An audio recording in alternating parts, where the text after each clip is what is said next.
જય શ્રી કૃષ્ણ વિદ્યાર્થી મિત્રો, ચલો આપણે જોઈએ સેમેસ્ટર બીજું ગુજરાતી છે, બરાબર. કાવ્ય 11 આપણું 8મું ધોરણ છે. તો આપણે પહેલા સેમેસ્ટરમાં જે છે 1 થી 10 પાઠ જોયા, બરાબર છે. તો હવેનો જે આપણું કાવ્ય છે કાવ્ય 11 બીજું સેમેસ્ટર ચાલુ થાય છે દિવાળી પછીનું. તો એમાં આપણે આજે આગળ વધીએ અને સમજીએ તો કે કાવ્ય 11 છે. સૌપ્રથમ જોઈએ કે નામ શું છે, તો કે વડાવી બા આવી, બરાબર. વડાવી બા આવી સાહિત્ય પ્રકાર છે સોનેટ અને કવિ છે ઉષ્ણસ. હવે શીર્ષક જે છે આપણે પહેલા ટૂંકી માહિતી સમજીશું એટલે ખ્યાલ આવી જશે. વડાવી બા આવી.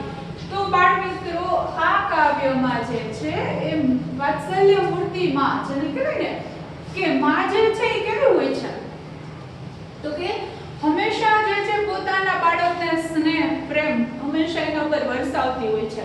જ્યારે બાળક મોટું થાય એની રીતે એના પગભર થઈ જાય, બરાબર, એમના લગ્ન થઈ જાય અને પછી એના પરિવારમાં ડૂબી જતું હોય છે, એમનો દીકરો હોય તો એ દૂર દૂર જ્યારે રહેતો હોય બીજા શહેરમાં, તો માં જે છે એ શું કરતી હોય છે, માં હોય કે પિતા હોય, ઘરડા જે આ બધા વૃદ્ધો છે, તો એવા સમયે જે છે વિરહ અનુભવતા હોય છે.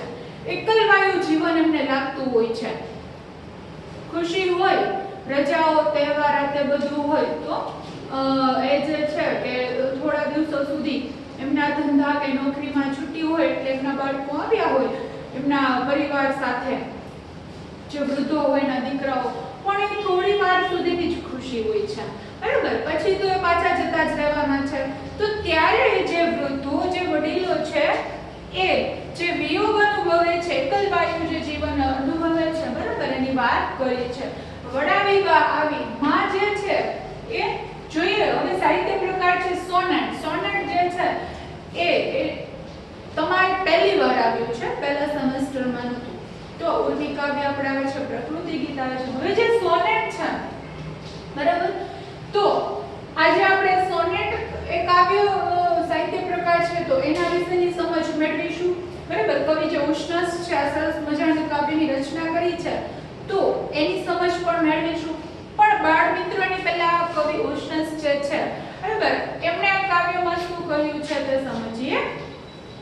તો કે દિવાળી પછીની જે રજાઓ છે, પાછા આપણે જોઈએ કે આપણા અભ્યાસક્રમમાં તમે જોજો કે કોર્સ એવી રીતે નક્કી કરેલો હોય કે આમાં જે છે દિવાળી પછીનું જે વર્ણન છે, બરાબર, રજાઓ પૂરી થાય તો સૌપ્રથમ આ રાખ્યું છે. માનો કે ફાગણ મહિનો હોય તો એવી રીતે ઋતુ અનુસાર જે છે બધા કાવ્યો હોય, પાઠ હોય, બરાબર. તો એ રીતે આપણો અભ્યાસક્રમ જે છે ગોઠવેલો હોય. હવે જે છે દિવાળી, આપણે પણ દિવાળી પૂરી કરી જ્યારે આપણું નવું સત્ર ચાલુ થાય સેમેસ્ટર બીજું, બરાબર, તો સૌપ્રથમ આપણે આ કાવ્ય ભણવાનું આવે, વડાવી બા આવી. તો આમાં કવિ શું કહે છે, તો કે દિવાળીની રજાઓ પૂરી થાય છે, બરાબર, અને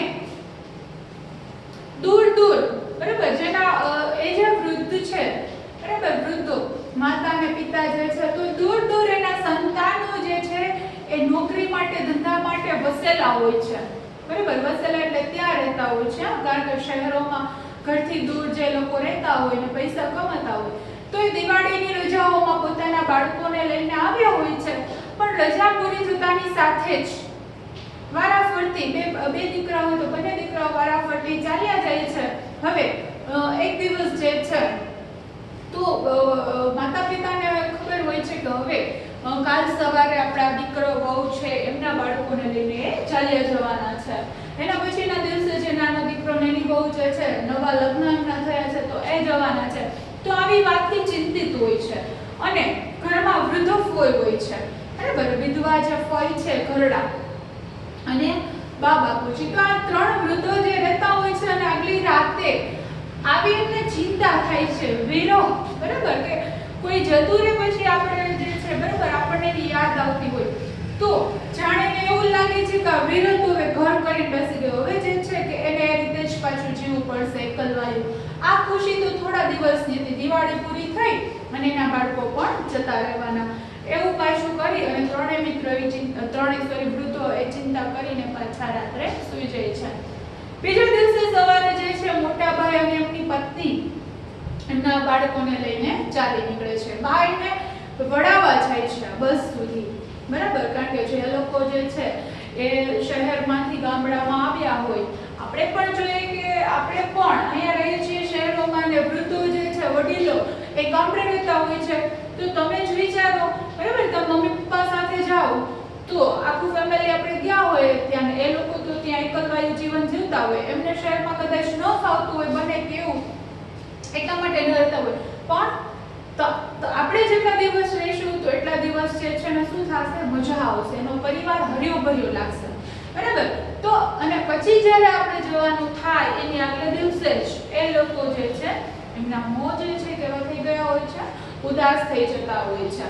તો એવી રીતે આ વૃદ્ધો પણ ચિંતિત થઈ જાય છે અને બીજા દિવસે મોટો દીકરો એની વહુ એના બાળકોને લઈ ચાલ્યા જાય છે અને બા એમને બસ સુધી વડાવવા જાય છે અને ત્યાં જે છે પગથિયે આવીને જ બેસી પડે છે. અને પછી જે છે ને ખબર જ છે કે હવે તો નાનો દીકરો અને એમની વહુ પણ જવાના છે, તો બા એને વડાવીને પાછી આવે છે, બંને દીકરાઓને વડાવી દીધા, પાછી આવે છે અને ઘરના પગથિયે જ એ બેસી પડે છે.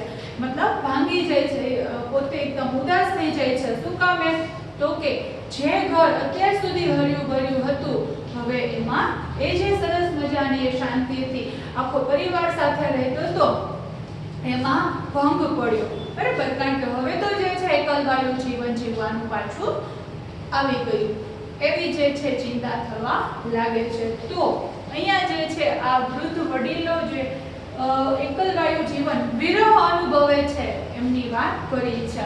કવિ જે ઉષ્ણસ છે, સાહિત્ય પ્રકાર છે સોનેટ. પણ આપણે જે છે કાવ્ય સમજતાની પહેલા સૌપ્રથમ કવિ પરિચય મેળવીએ. કવિ છે નટવરલાલ કુબેરદાસ પંડ્યા, બરાબર. ઉષ્ણસ છે શું છે તો કે એમનું તખલ્લુસ છે, ઉપનામ જેને જે મળેલું હોય એમનું કવિનું જે પૂરું નામ છે શું છે, નટવરલાલ કુબેરદાસ પંડ્યા. ખાસ યાદ રાખવાનું છે બાળ મિત્રો, તમને જે ટેસ્ટમાં વીકલી ટેસ્ટમાં જે છે અથવા તો એન્યુઅલ આપણી જે એક્ઝામ હોય એમાં પણ પૂછી શકે, આવું નાનું નાનું બધું ખાસ યાદ રાખવાનું કે આપણે એમસીક્યુમાં પૂછી શકે તો આપણો અડધો માર્ક્સ પણ જાવો જોઈએ નહીં, બરાબર. ક્યારેક કેમ પૂછે કે ઉષ્ણસનું જે છે કવિ ઉષ્ણસનું પૂરું નામ લખો તો તમે લખવાનું કવિ નટવરલાલ કુબેરદાસ પંડ્યા. ત્યારે કેમ પૂછે કવિ નટવરલાલ કુબેરદાસ પંડ્યા જે છે, બરાબર, એનું ઉપનામ લખો તો તખલ્લુસ લખો તો શું લખવાનું થાય તમારે, ઉષ્ણસ, બરાબર. ચાલો, જન્મ છે 28/9/1920 અને કવિનું મૃત્યુ છે 7/11/2011, બરાબર. ક્યાંના વતની હતા તો કે વડોદરા જિલ્લાના સાવલી ગામના વતની હતા અને વલસાડની કોલેજમાં તેઓ અધ્યાપક અને આચાર્ય હતા.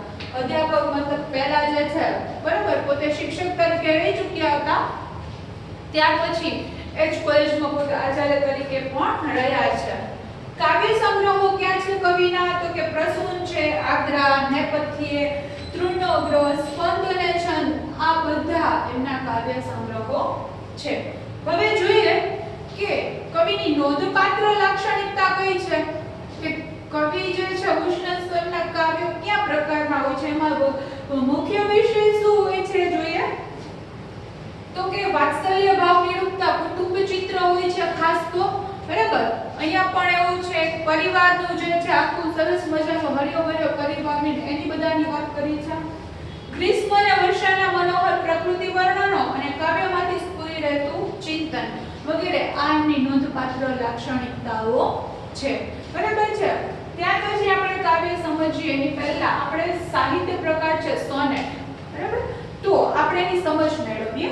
તમારા પાઠ્યપુસ્તકમાં પણ સોનેટ જે છે એમનું કાવ્ય સ્વરૂપ કેવું હોય એ આપ્યું છે. એમાં જે છે ભૂમિકા આપેલા, તો પછી છે લક્ષણો અને વિભાજન અને પ્રાસ એટલું આપેલું છે. તો એ ત્રણેય જે છે વસ્તુ આપણે સમજીએ. તો કે સાહિત્યના દરેક સ્વરૂપને પોતાના નિયમોને શું હોય છે તો કે પરંપરા હોય છે. તે જુદા જુદા રૂપો સ્વરૂપો દ્વારા અભિવ્યક્ત થાય છે અને ગુજરાતીમાં વિકસેલા મુખ્ય કાવ્ય સ્વરૂપોમાં સોનેટ મહત્વનું સ્વરૂપ છે. સોનેટ જે કાવ્ય જે છે એ કેવું છે મહત્વનું.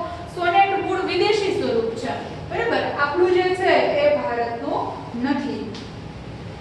ત્યાર પછી આપણે જોઈએ તો કે અંગ્રેજી ભાષાના સાહિત્યના અભ્યાસ દ્વારા આપણા કવિઓએ જે પરદેશી સ્વરૂપોથી આકર્ષાય અને તેમાંનું એક મુખ્ય સ્વરૂપ કે કેવું છે તો કે સોનેટ. ત્યાર પછી ગઝલ અને હાઇકુ. હાઇકુ તમારો છે બરાબર, દુહા મુક્ત કાયકું આ સેમેસ્ટરમાં જ આવશે, તો એ પણ છે. અને ત્યાર પછી આપણે જોઈએ તો કે સોનેટનો ઉદ્ભવ ક્યાં થયો, તો તમને એક શબ્દ પૂછી શકે તો કે એનો ઉદ્ભવ છે ઇટાલીમાં થયો હતો. વાદ્ય અને લયબદ્ધ ગવાતી લઘુ રચનાથી, લઘુ રચના એટલે નાનકડું કાવ્ય, ત્યાંથી તે અંગ્રેજી ભાષામાં વિકસ્યું અને તેની જે અસર છે એ ગુજરાતીમાં અસર નીચે ગુજરાતીમાં બળવંતરાય ઠાકોરે ક્યાં, તો કે ઈસવીસન 1888માં, બરાબર, બળવંતરાય ઠાકોર જે કવિ છે તો એમણે ભણકારા નામનું પ્રથમ સોનેટની રચના કરી. ખાસ યાદ રાખવા જેવી વસ્તુ છે આપણા કોર્સમાં તો કઈ નહીં, તમને જીકે માં પણ પૂછે. સૌપ્રથમ રચના ગુજરાતીમાં તો કે બળવંતરાય ઠાકોર, બરાબર છે, 1888 માં ભણકારા નામનું પ્રથમ સોનેટ છે. લક્ષણો ક્યાં છે તો કે ઉર્મી કાવ્યનો જે પ્રકાર છે ખાસ કરીને હૃદયને સ્પર્શે એવું, છતાં જુદું અને વિશિષ્ટ છે. ઉર્મી કાવ્યમાં ઉર્મી કે સંવેદન મુખ્ય હોય છે અને સોનેટમાં એની સાથે વિચાર, ચિંતન કે જીવન દર્શન ઉમેરાય છે, એને આપણે ચિંતન પ્રધાન નકર ઉર્મી કાવ્ય કહી શકીએ. સોનેટની જે પંક્તિ છે કેટલી હોય તો કે 14 પંક્તિઓ હોય છે. અને એનો અર્થ એ થયો કે ટૂંકા વિસ્તારમાં કવિએ સઘન રીતે એટલે કે જે છે નાનકડું કાવ્ય છે એમાં હોય એમાં ઘણી બધી વાત કહી દીધી હોય છે. તેમજ તો કે ટૂંકા વિસ્તારમાં કવિ સઘન રીતે અનુભવને ઠાસવાનો હોય છે કે નાનકડું ફિક્સ લીટી હોય 14, તો એ 14 લીટીમાં જે છે બરાબર તો એમાં ઘણું બધું અને આપવાનું હોય છે. તેમજ ઘાટનું સૌષ્ઠવ જાળવવાનું હોય છે. સૌષ્ઠવ મતલબ જે છે બરાબર ઉત્તમ પ્રકારનું જે છે હોવું જોઈએ. કાવ્યના કેન્દ્રમાં રહેલા વિચારનો યોગ્ય ઉપાડ કરી ભાવપૂર્ણતાઓ સિદ્ધ કરવામાં સોનેટની સફળતા રહેલી છે. ત્યાર પછી જોઈએ વિભાજન અને પ્રાસ, તો કે 14 પંક્તિ ધરાવતી જે સોનેટની સોનેટ છે એ સુવ્યવસ્થિત, સુબદ્ધ એટલે સારી રીતે જે છે એ કાવ્ય રચના છે. તેથી તેમાં પંક્તિને અંતે આવતા પ્રાસનું ઘણું મહત્વ છે. પ્રાસ સહિત સોનેટ રચના પણ થાય છે. અને ખરેખર તો આ પ્રાસ રહિત મતલબ કે હવે જે છે એ સોનેટની રચના થઈ શકે છે પ્રાસ વગર પણ. ખરેખર તો આ કાવ્ય બહુ તેના મરણ સાથે સંકળાયેલો મુદ્દો છે, પરંતુ સોનેટને શિસ્તબદ્ધ, આમ જોઈએ તો શિસ્તબદ્ધ જે છે કાવ્યકૃતિ તરીકે વિચાર કરીએ તો તેમાં પ્રાસની ચોક્કસ ગૂંથણીને અવગણી ન શકાય. આપણે એની અવગણના કરી શકીએ નહીં. સોનેટની ભાષા છે મુલાયમ ઓછી અને કેવી હોય છે, પ્રખર વધારે હોય છે. કેમ કે લાગણીમાં મૃદુતા કરતા કોમળતા કરતા એમાં વિચાર દીપ્તિનો મહિમા છે. બળવંતરાય ઠાકોર જે છે એમણે ગુજરાતી ભાષાના આપેલા સોનેટમાં મોગરો, પછી છે વધામણી, ત્યાર પછી છે ભણકારાનો સમાવેશ થાય છે. કોના છે આ બધા સોનેટ કાવ્ય સંગ્રહો તો કે બળવંતરાય ઠાકોરના. એ પછી ઉષ્ણસથી માંડીને લાભશંકર ઠાકોર જે છે અને ચીનુ મોદી સુધીના જે આ કવિઓ છે એને સોનેટની પરંપરાને સમૃદ્ધ રાખી છે. પણ સૌપ્રથમ ગુજરાતીમાં તમને પૂછે કે સોનેટની રચના કોને કરી તો કે બળવંતરાય ઠાકોર. ક્યારે તો કે 1888માં, બરાબર. અને પહેલું જે છે કયું હતું સોનેટ તો કે ભણકારા નામનું સોનેટ હતું, બરાબર. આટલી વસ્તુ યાદ રાખવાની નાની નાની. ચલો હવે જે આપણું કાવ્ય છે તો એ કાવ્ય સમજીએ એની પહેલા આપણે અઘરા શબ્દોની સમજૂતી મેળવી લઈએ. સ્ખલિત થવું તો ભંગ થવું. ગંગામાં સ્વરૂપ એટલે વિધવા સ્ત્રીના નામ આગળ ઉગાતું વિશેષણ છે, બરાબર. ગમ કરીને તમે જોજો વિધવા સ્ત્રી હોય ને તો એની ગમ કરી ટપકું કરેલું હોય, બરાબર, અનુસ્વાર, તો એ શું છે ગંગામાં સ્વરૂપ આખું એનો જે શબ્દ હોય ને. નીચનું એટલે પોતાનું, જન્મ તો પિતા, સદાના ગંગામાં સ્વરૂપ એટલે નાની વયમાં વિધવા થયેલા, બરાબર. સદામાં ગંગાના સ્વરૂપ એટલે તો કે નાની વયમાં વિધવા થયેલા. રજની તો રાત્રિ, ઉવેખી તો અવગણીને, જરટ તો ગરડો, વિરહ તો વિયોગ. ત્યાર પછી છે અવર તો બીજા. ખાસ યાદ રાખજો, જરટ શબ્દનો પૂછી શકે કે જરટ શબ્દનો અર્થ શું થાય તો કે વડીલ, ઘરડું. અવર એટલે બીજા. ભાર્યા એટલે શું તો કે પત્ની. ત્યાર પછી છે નવોઢા એટલે તો કે નવી પરણેલી સ્ત્રી. ગૃહ વ્યાપી એટલે ઘરમાં ફેલાયેલો. ત્યાર પછી છે પ્રિય વચન મંદ સ્મિતવતી એટલે શું તો કે પ્રિય વચન બોલનારી એટલે જે છે પ્રિય મધુર એવું બોલનારી ને ધીમું ધીમું હસતી. ક્રમશઃ એટલે શું તો કે એક પછી એક, બરાબર. એને શું કહેવાય ક્રમશઃ. જોઈએ આપણે આપણા પુસ્તકમાં જે છે કાવ્ય સમજવાની કોશિશ કરીએ.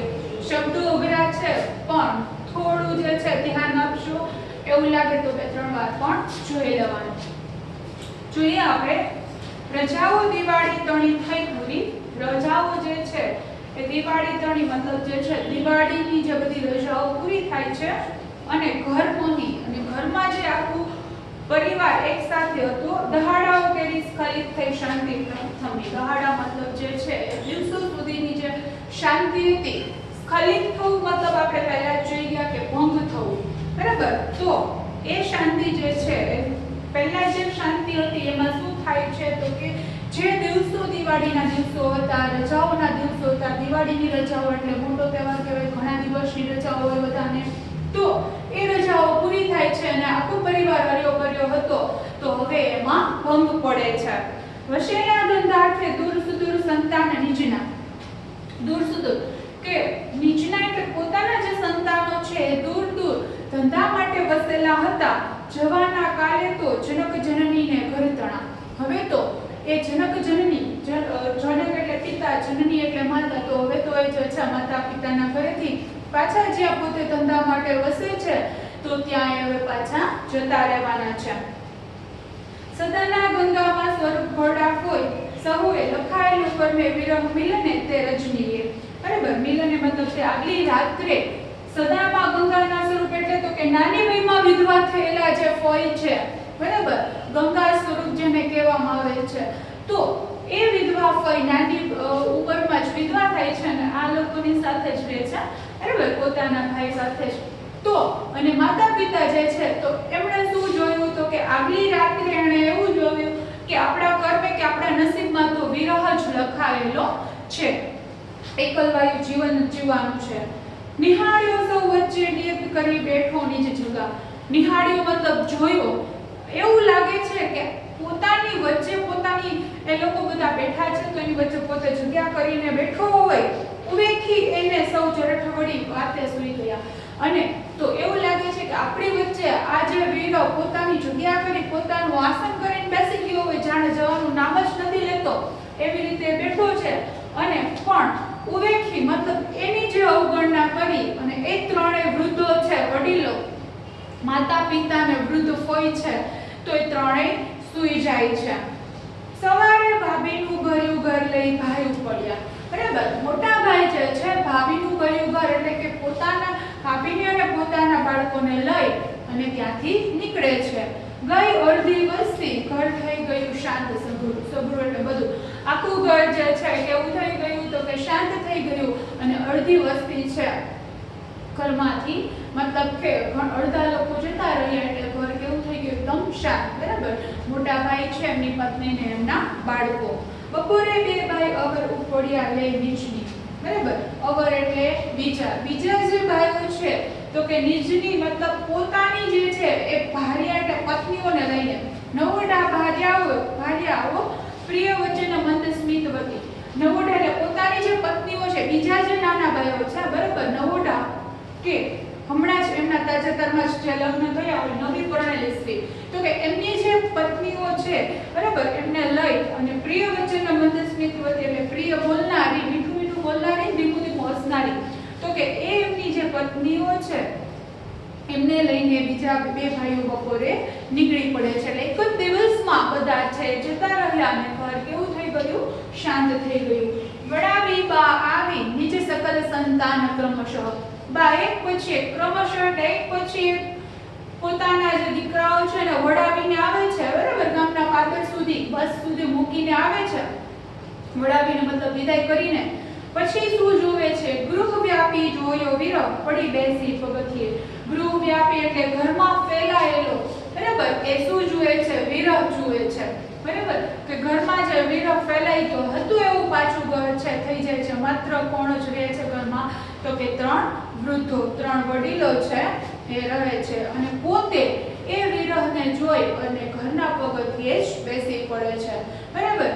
બાળ મિત્રો ફરીથી જે છે એક નાનકડી ફરીથી આપણે આ જે છે એની ટૂંકમાં માહિતી મેળવી લઈએ. અઘરા શબ્દો છે, ખાસ ધ્યાન રાખજો બેટા. જોઈએ કે દિવાળીની રજાઓ, જો કવિ શું કહે છે કે દિવાળીની રજાઓ પૂરી થાય છે અને ઘણા દિવસોથી જે શાંતિ હતી ઘરમાં, આખો પરિવાર હર્યો ભર્યો હતો, તો એમાં ભંગ થયો અને માતા પિતાના જે સંતાનો છે, દીકરાઓ છે, એ દૂર દૂર ધંધા માટે વસેલા હતા.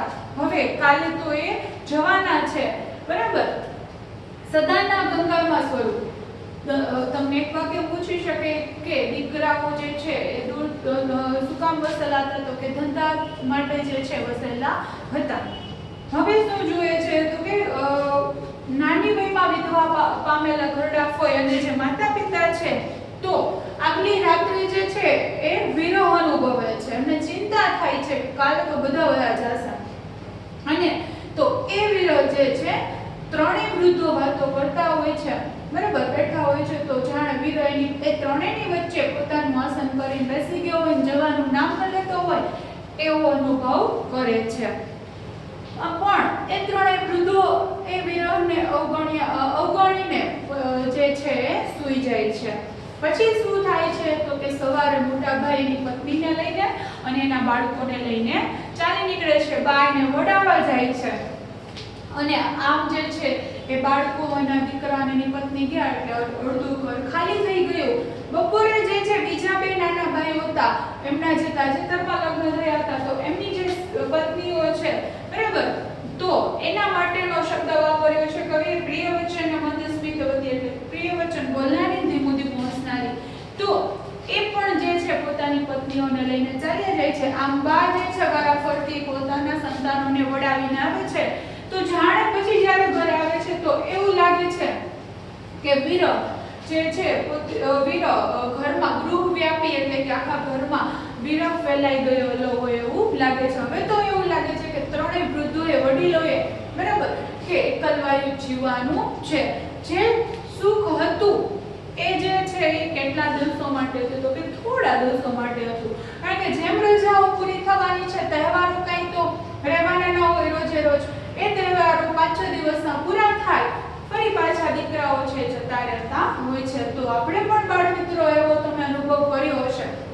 ગામડે જઈએ છીએ વાર તહેવારે, બરાબર, જન્માષ્ટમી હોય કે દિવાળી, દાદા દાદી ત્યાં રહેતા હોય. પછી જોજો તમે, આપણે જ્યારે આવવાનું થશે તો આગલા દિવસે જે લોકોને ચિંતા થશે કે અમારા દીકરાઓ તો કાલ વયા જશે, બરાબર. પછી તો અમે એકદમ ઉદાસ ચહેરે કહેતા હોય છે, પછી તો અમે પાછા હતા એના એ બે રહેશું, બરાબર. તો આવા શબ્દો આપણને પણ સાંભળવા મળે છે, બરાબર. એ એકલવાયું જીવન જીવતા હોય છે.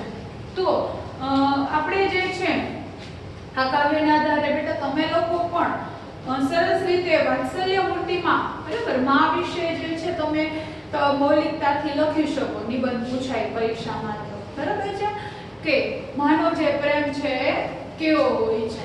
ચલો નેક્સ્ટ વિડીયોમાં બેટા ફરી મળીશું. આશા રાખું કે આજનું આ કાવ્ય તમને આવડી ગયું હશે. નેક્સ્ટ વિડીયોમાં પાછા મળીશું. ત્યાં સુધી આવજો. જય શ્રી કૃષ્ણ.